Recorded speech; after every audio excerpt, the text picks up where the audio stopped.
Hi friends, good morning.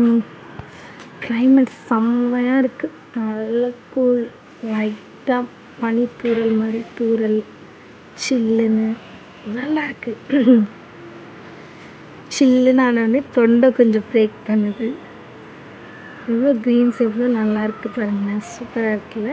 காலையில் எழுந்தோடனே இந்த மாதிரி க்ரீன்ஸு, இந்த பேர்ட்ஸ் சவுண்டு இதெல்லாம் கேட்கும்போது ரொம்ப நல்லாயிருக்கும். இன்றைக்கி என்ன பிளான் பண்ணலான்னு யோசிச்சேன். மாதிரி கோவக்காய் பொரியல் பண்ணேன், காரக்குழம்பு வச்சேன். கருவாடு குழம்புக்கெலாம் பிளானு. அதில் கொஞ்சம் எடுத்து என் ஃப்ரெண்டுக்கு சாதம், கோவக்காய் பொரியல், அப்புறம் என்ன பண்ணுறது, கொஞ்சம் எடுத்து வச்சுட்டு அவங்களுக்கு குழம்பு எடுத்து மருந்து செலவு போட்டாச்சு. அப்புறம் பாப்பாவுக்கு பிடிக்காததுனால அவங்களுக்கு கருவாடு குழம்பு மட்டும் தனி. எனக்கு கருவாடு, மருந்து செலவு குழம்பு எல்லாமே போட்டு நான் குழம்பு வச்சு சாப்பிட்ருவேன். அப்புறம் டெய்லி ஒரு சொம்பு அளவுக்கு மோர் அடித்து குடிச்சிடுவேன். ஏன்னா வயிறு எரிச்சல் இல்லாமல் நல்லாயிருக்கும். டெய்லி சாப்பிட்ருவேன். இப்போ குழம்பு, செலவுத்தூள் குழம்பும் ரெடி ஆகிடுச்சி. மதியானத்துக்கு சூப்பராக சாப்பிட வேண்டியது தான்.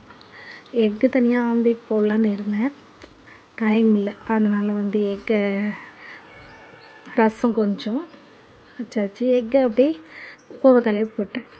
இன்றைக்கி மெனு அவ்வளோதான் ஃப்ரெண்ட்ஸ், அவ்வளோதான். நானும் ஷாப் கிளம்பிட்டேன் ஃப்ரெண்ட்ஸ். பாய். பிடிச்சிருந்தா லைக் பண்ணுங்கள், கமெண்ட் பண்ணுங்கள், ஷேர் பண்ணுங்கள். பாய்.